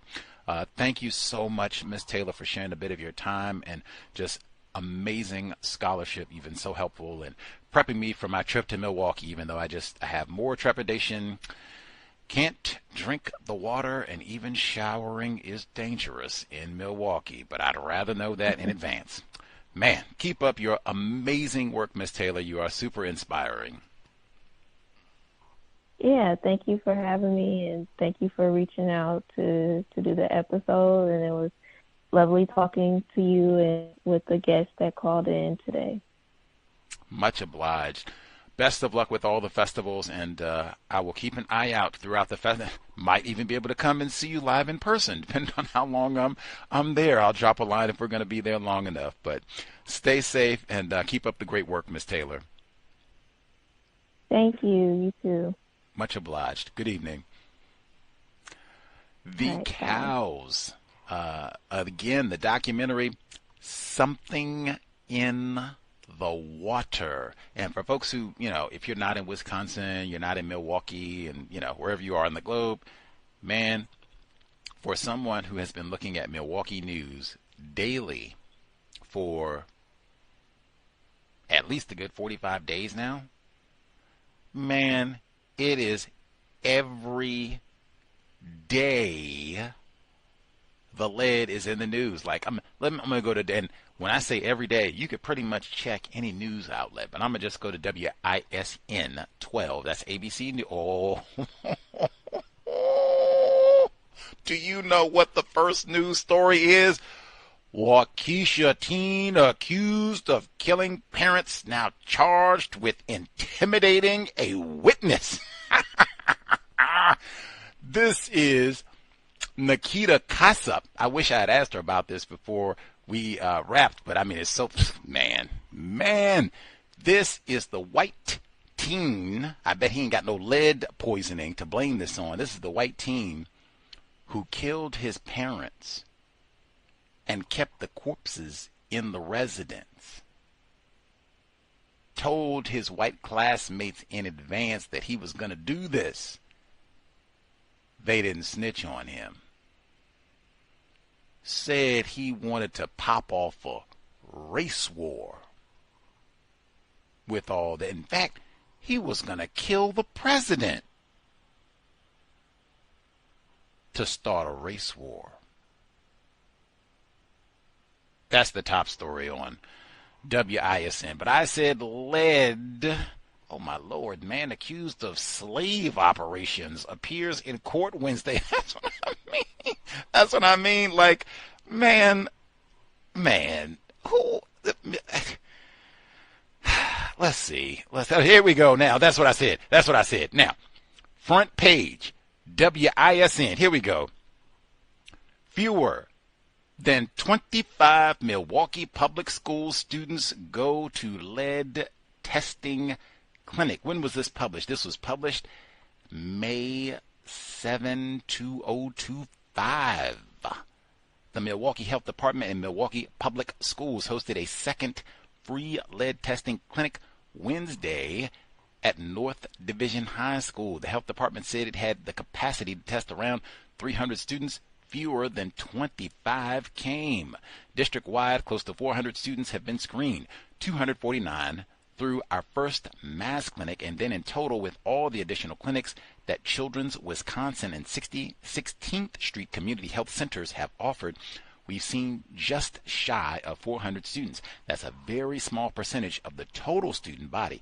Milwaukee Health Commissioner Mike Totoratis said Milwaukee Public Schools has close to 70,000 students. Fewer than 25 came. The health department has identified lead paint hazards in 9 of the district's schools. 3 schools are closed right now, and a 4th shut down next week. Ahead of Wednesday's lead testing clinic, a group in protest of the city and school district's handling of the lead crisis gathered in front of North Division. We should not be the city that's known for the kids in our next generation being poisoned when they go to school, said Melody McCurtis, Deputy Director of Metcalf Park Community Bridges. We just heard about them. I said, I'll go over there, steal me a cup of water. Things get tough. Maybe take a shower. Maybe they got clean shower water. You can go over there, shower, scrub down, and hold the fort down. WTH. Oh, wait a minute. Let me give the group demanded more comprehensive lead action plans, saying the one released by the district last month lacks transparency and urgency. Us parents were always the last to know what was happening with our kids. The last to know. So they got schools still shutting down next week. School year about to end. Like, does that mean we don't get to do prom? Does that mean we miss the end of the year AP exams? Does that mean it's all online? We just forget all that because we, damaged our brain computer in the process of all this anyway? Like, what? Now, you see, that always, I said that when I was talking about Buffalo, like, man, Buffalo sounds like the lamest place in the world. I said the same thing about Milwaukee. Now, when you say that and the evidence is so voluminous that even some of the people in Milwaukee and or Buffalo, ain't really a whole lot they can say. Like, yeah.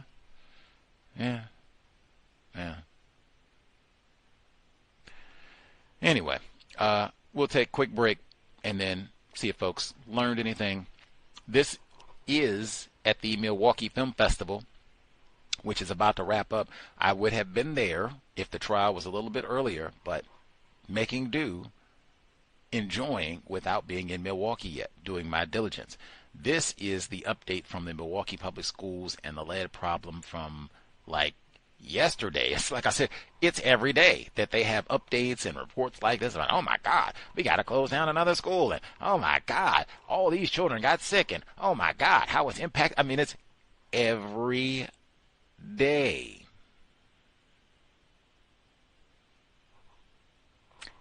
And then specifically with the black, that's the other thing. They have so many reports. They have so many reports about how this is particularly bad for the Negroes. And these reports, they don't even say for black and brown people. No. It's particularly bad for the Milwaukee Negroes. And then they have the hyper so-called segregation where they warehouse all the Negroes together. And then call that the black community. You can't even drink the water. You can't even drink the water. You can't even drink the water. This is the clip that was current until the one today about how they tested 25 students. And even, let's round it up. We'll say they tested 600 students. They said they got 40,000 students in the Milwaukee public schools. Excuse me, they have close to 70,000. I cut too many. They got close to 70,000, and they've tested about 600.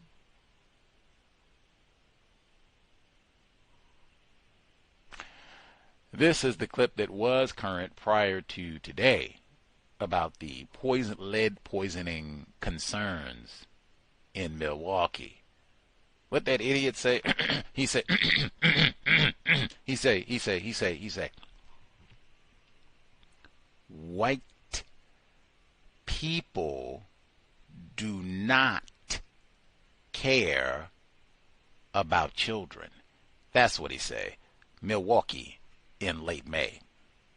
More lead screenings are underway. It's an effort to get as many Milwaukee public school students checked for lead as possible. Arabir Preciado live tonight outside one of those clinics. And what exactly can parents expect, Abril?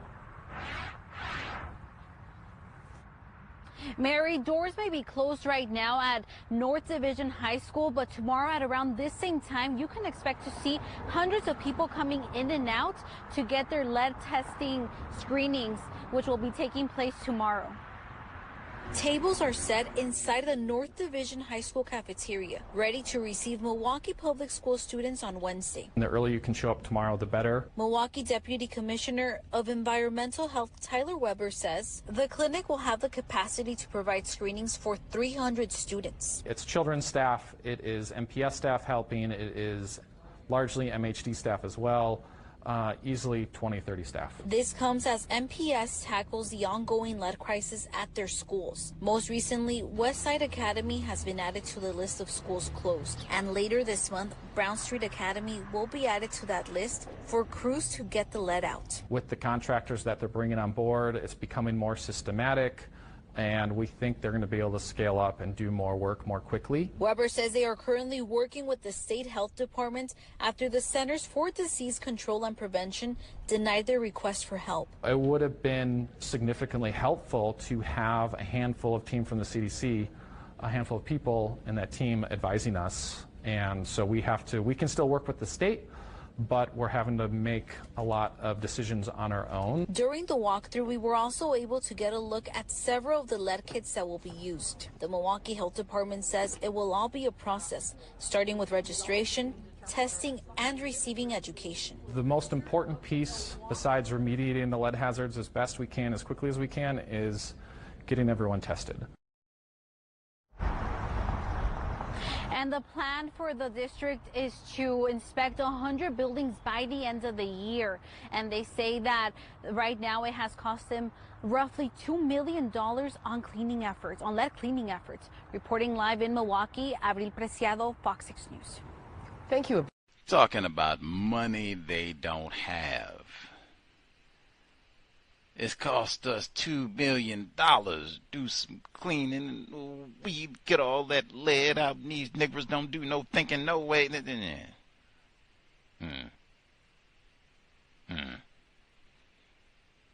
She told us, Miss Taylor, they passed an ordinance in Madison, state capital. We don't do no lead pipes in Madison. Now, I guess that's a little bit unsightly if you have folks come into Wisconsin, the state capital, flagship university, go Badgers, old Ron Dane, rest of the Badger company, they go out to play the ball game, and you don't drink the water now. Ooh, we got a lead problem. I guess that's unsightly, so we got to have clean water. But why can't we pass the same ordinance in Milwaukee, and they could have got rid of all the lead in Milwaukee a long time ago, especially if you can have people come and wag a finger in Miss Taylor's face and say, well, wait a minute now. Black people aren't the only ones who suffer from lead in Milwaukee. Well, great then. Why can't we pass the ordinance and get rid of all of the lead pipes in Milwaukee? Why not?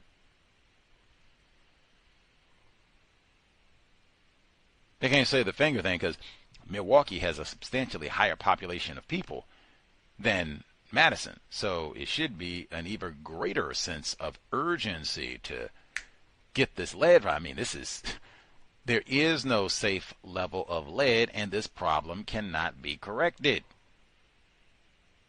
Mitigated, not corrected, especially if they talk about the violence. Like I said, I remembered when we read that, Harriet A. Washington, A Terrible Thing to Waste. There's many reasons why that is in my top 10, and that is stunning to have one person who has 2 books in my top 10, but Medical Apartheid, A Terrible Thing to Waste. Wow, they are that informative, important. But she talked about that whole chapter on lead. Flint is there. I bet Milwaukee is in that book too. Let me see. But I remember her talking about Brazil specifically. I think I've said before, it's such a high population of black people in Brazil that you have to, any serious scholar of counter-racism science, replacing white supremacy with justice, there would have to be some focus, attention to Brazil, at least once in a while. At any rate, I'm checking to see if Milwaukee is in fact in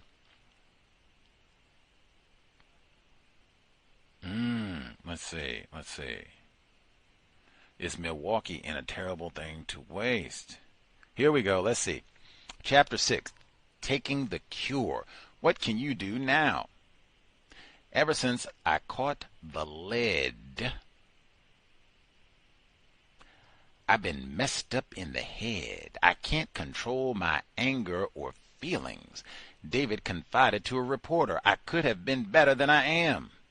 David, who is now 21, was severely poisoned as a child in his Milwaukee home. He suffered chronic poisoning over several years, although as little as a single chip of lead paint might have landed him in the hospital, where doctors were able to save his life, but not all his intellect. The outlook is bleak for some lead-poisoned children, but there is hope for many. I was pleasantly surprised to learn from lawyers like Evan K. Thallenberg and Thomas Yost of Baltimore, Freddie Gray, that cognitive skills and school performance of some poisoned children they have represented have improved dramatically. Some have even gone on to attend college after winning settlements that provided them funds enough to afford counseling and educational support. Well, we'll have to see if they give out any counseling or educational support to the black people in Milwaukee. Much less a grocery store where you could go and get a little, I don't know, kale, spinach, Brussels sprouts, broccoli. Help see if that can mitigate some of your lead poison. We got some Cheetos. We got some Funyuns. We got some hot fries. We got some red dye number 40. We got some Chips Ahoy and Lunchables. We don't got no kale, though. We don't got no bok choy. We don't have no oranges. No. Sorry about that. Milwaukee in late May. Incidentally, invest if you think the cows is constructive, and or Gus T going to do daily court coverage in Milwaukee. This will be unlike some of the other road trips. Not that we've done that many, but it certainly will not be like Jonestown in California, because that was very isolated in the library and all of that. This will be daily updates. This is what they said in court today. This is what we learned in court today. This is what the toxicologist said in court today. That sort of thing. This is what happened at the Jeff Dahmer tour today. That sort of thing. I'll have much more daily updates, podcast, and written updates while I'm in Milwaukee, all about the racism, white supremacy that resulted in Sade Robinson being murdered and dismembered. A little over a year later, still no skull. To support the counter-racist venture in Milwaukee, hit the blog racism-notes.blogspot.com. racism-notes.blogspot.com. PayPal button in the top right corner. You'll see the links for Cash App, Venmo, PayPal. Enormous gratitude to all the folks who have invested. I normally respond directly, especially via Cash App, because they have the little replies, and you can include like produce, and they'll have pictures of spinach and things, and celebrate when people invest. I have not even opened my Cash App because I'm just squirreling away resources and planning to go to Milwaukee. You can't drink the water. They do not have soap at the schools. I am not excited about going to Milwaukee. And they arrest lots of black males in Wisconsin. Not even black people in general. They arrest like historic numbers of black males in Wisconsin. They write whole reports just about, man, we lock up lots of Leroys in Wisconsin. Ron Dane better run. Played brain damage football, University of Wisconsin. He played for the New York Football Giants too, but he ran the ball. He would just run and run and run and run and run. Like it was a whole bunch of white people trying to lynch him behind. He would just run and run and run and run and run. You do all that running, you got to be in Madison. You can drink the water. You do all that running in Milwaukee. Oh, my Lord. I'm dehydrated. Don't drink the water, brother. Keep running. You just keep running until you get to Madison, then you can get a drink, not be poisoned. Keep your brain, can be well. If you're going to play football, you got 6 in one hand, 6 in the other. You can probably drink the water if you're going to play football because brain don't matter anyway. Yeah. We should be here tomorrow neutralizing workplace racism. 8 p.m. Eastern, 5 p.m. Pacific, and then we will finish Abraham Bolden's The Echo from Dealey Plaza Friday.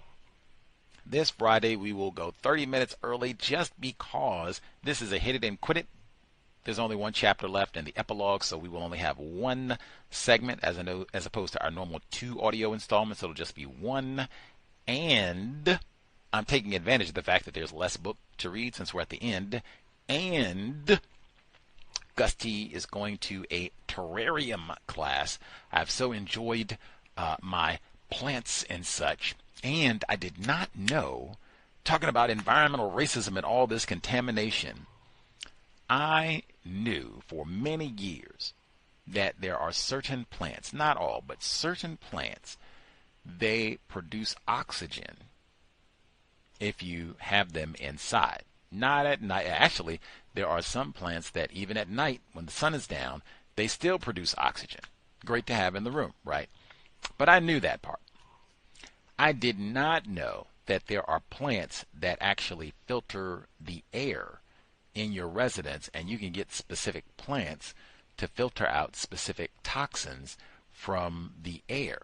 That some plants, they act like natural air purifiers. I did not know that at all. If I had known that, I would have had plants in my residence a long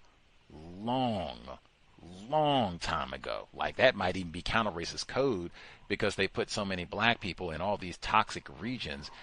Get plants that might even connect you back with the creator, life force, the sun, all of that.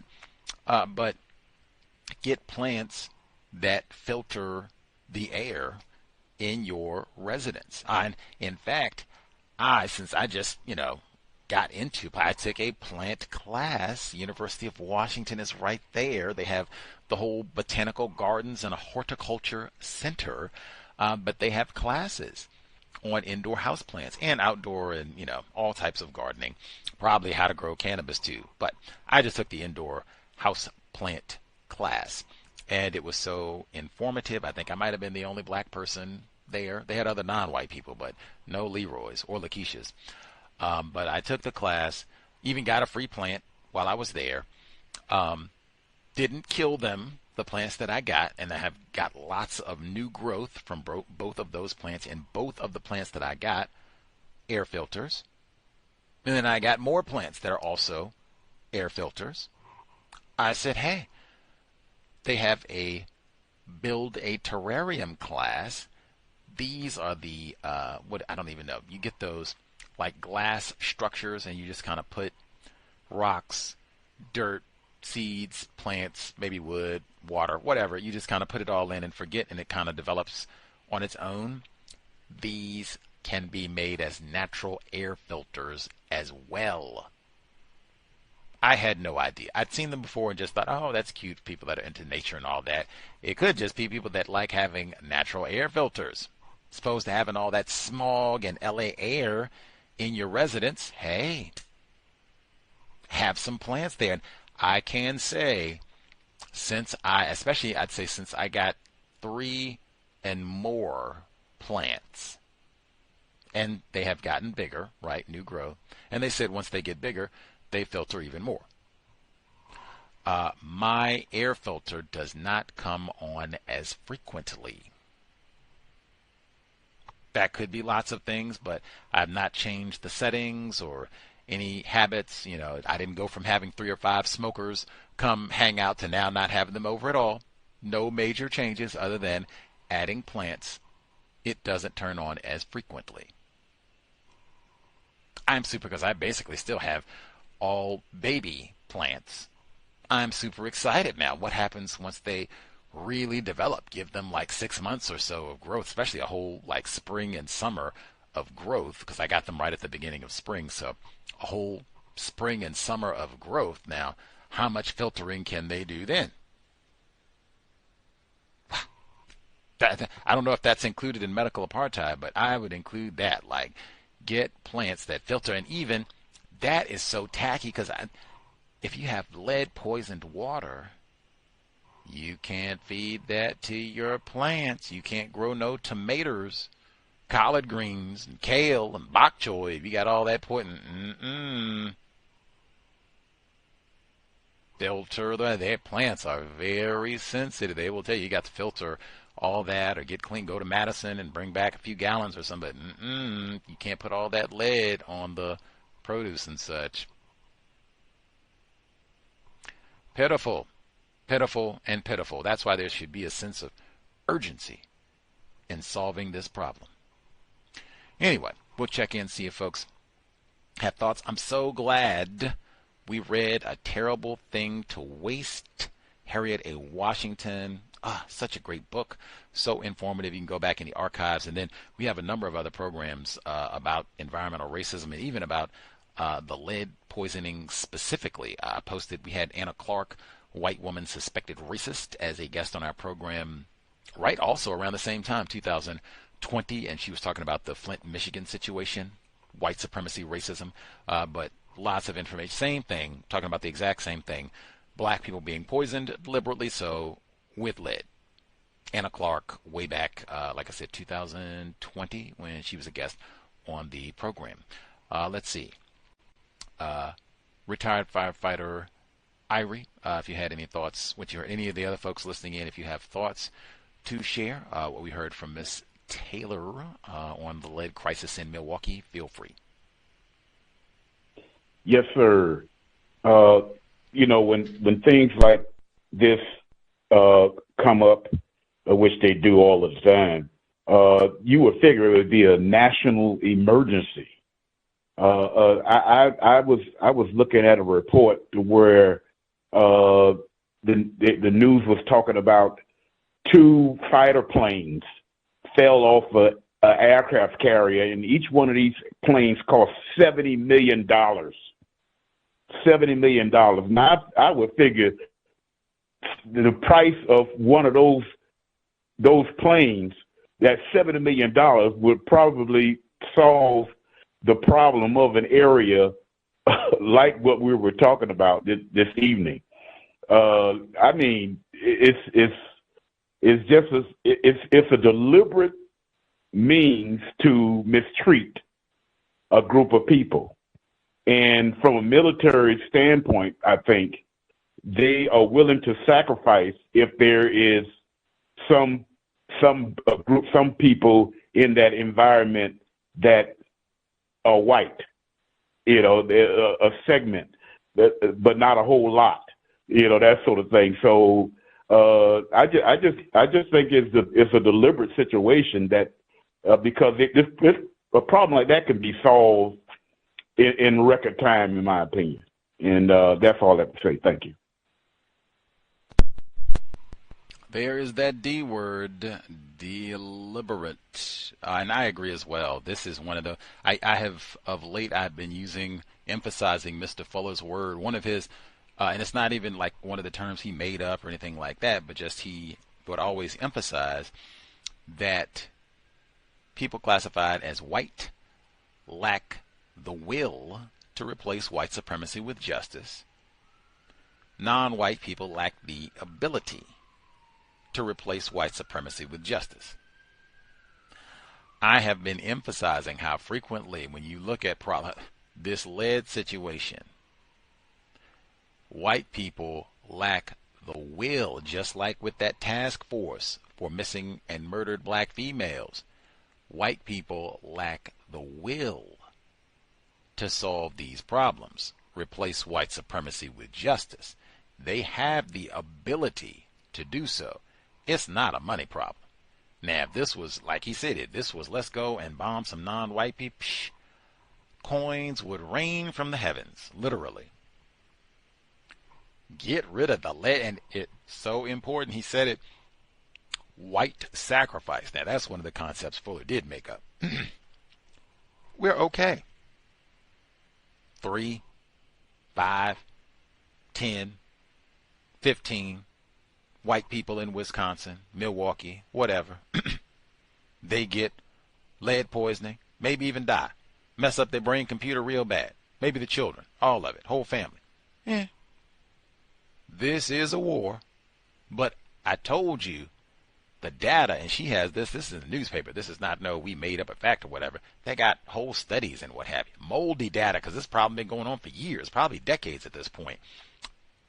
Black people in Milwaukee are 4 times more likely have lead poisoning than white people. So, white sacrifice. There might be a few, 1 or 2 here and there, and they might have even lied. It might be worse than that. Might be black people are 10, 6, 7, 8, 20 times more likely. Who knows? But we know there are going to be some white sacrifice. It might be 1 or 2 white people go to the school, drink out of the water fountain, gotcha, But Fuller would say, playing the percentages, I just told you, at minimum 4 times more likely, and it could be worse than that. I suspect it probably is worse than that.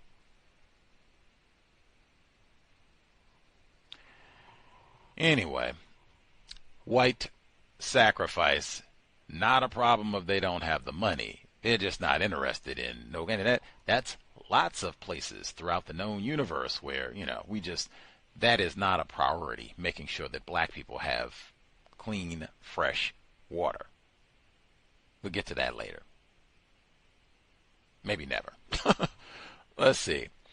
Irie should be with us as well. I don't know if she had comments from Cancer Alley.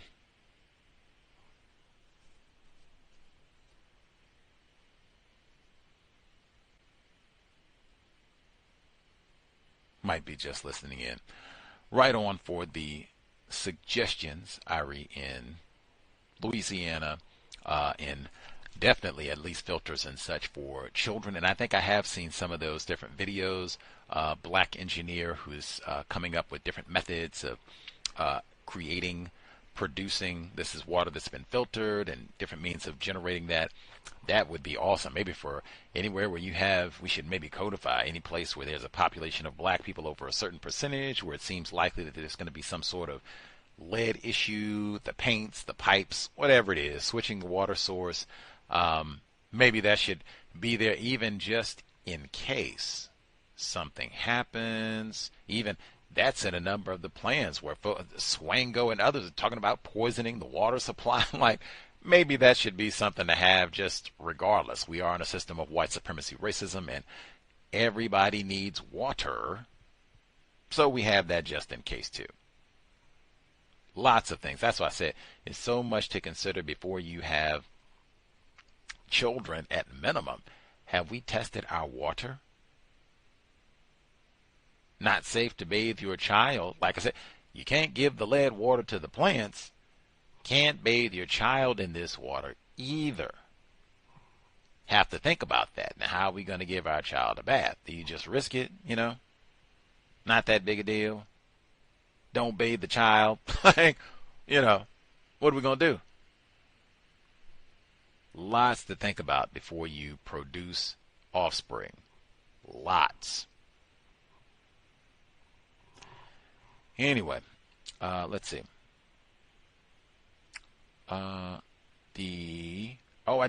Was able to find, I guess I can give you a tad bit on the lynching of George Marshall Clark, since that did happen in old Milwaukee, and then we can make sure I didn't miss anybody, then we can wrap it up for today. Let's see. This is on page 15, the report.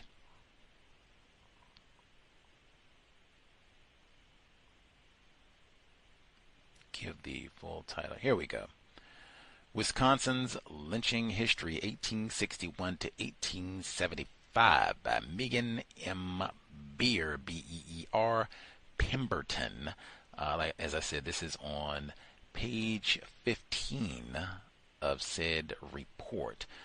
George Marshall Clark, lynching victim in Milwaukee. She writes, Pfeiffer makes a strong argument for race-based mob violence and specifically references the only case in Wisconsin of a lynching of an African American. In September of 1861, an African American man was lynched by a mob of Irishmen. The mob was after Marshall Clark, the victim, because he and another African American gentleman, James Shelton, had exchanged blows with two Irishmen, Darby Carney and John Brady. The Irishman took offense to the two African Americans' interaction with a white woman. Oh my God, are you serious? According to the reports, during the altercation, Shelton fatally stabbed Carney. Shelton was able to escape the mob, but Clark was not, and he was lynched. In the reports after the murder, many commentators and witnesses to the act cited the role of race in the lynching of Clark. This is the only example of an African American racially motivated lynching in the state of Wisconsin. Pfeiffer also uses this example in his book, Roots of Rough Justice, as an example of Irish-bred mob violence in the Midwest. The racial lynchings performed by Irish Americans evidenced profound ethnic solidarity seeking to avenge crimes against countrymen in the larger context of the Irish community's familiarity with old world practices of communal violence in its perception of its marginalization in American public life. It is possible that Irish racial prejudice was the significant factor in the lynching of Clark in Milwaukee, but does not fit the same context as the other lynchings in Wisconsin. It indicates that Wisconsin's lynchings may be significantly different than what was happening nationally or even in the Midwest. And I'll stop there. It goes on to talk about more of the crimes in Wisconsin specifically. But again, Marshall Clark got a marker of sorts within just like the last few years since COVID-19 to acknowledge that, yes, this lynching did have, I don't know if they included that, oh, we got another Negro rapist that we will have to remember. Probably didn't deserve a marker, old Negro rapist, but after all these years, it's been 150 years, I guess, we'll let bygones be bygones, and yes, memorial for Marshall Clark. Tacky. Through and through. I have to take a picture of that if I can find it easily when I get there. But research, this is what I mean about research, local history. I'm going to have to add, that's something right there. Last thing I'll say before we can wrap. I am so interested to see, like, black people who live in Wisconsin. Did they, like, study? Did they have any sense of, like Fuller, that Jeffrey Dahmer, this guy was a racist, and he was attacking predominantly non-white males, and he was able to get away with this so long because of the system of racism? Like, this should be studied as a component of the system of white supremacy. Like, does that not exist? Like, do black people in Milwaukee do they, like, read any of the books on Dahmer? Do they study Jeff Dahmer? Is he kind of put in context of some of these crimes like that when they're asking for a task force? Like, is this, hey, like, remember we've got like a history of this sort of thing happening to non-white people, black people specifically in this region? I'm curious. Lots of curiosity. Now I have lots of things, reference and look up while I'm hanging out in the States. And again, primarily, number one concern, Sade C. Robinson, the murder trial. I mean, first time I've ever covered a murder trial, first time I've ever even, gone to say I'm going to do court coverage for a trial period. So I am looking forward, even though I'm not excited about being in Milwaukee or Wisconsin, period. But I'm hoping it'll be an opportunity to learn, bring more attention to this case, and study the local system of white supremacy racism in Milwaukee, because I think that is a big part of how this crime was allowed to have. Lack of will. Once again, that's why Sade C. Robinson was murdered. Lack of will to produce justice. Anyway, much obliged for folks tuning in. Hopefully worthy of your Wednesday evening. We'll be here tomorrow, 8 p.m. Eastern, 5 p.m. Pacific, and then 30 minutes early on Friday, again, just because, one, short book, only one section, and we're wrapping it up, Abraham Bolden, and then two, I'm taking my terrarium class. I am excited.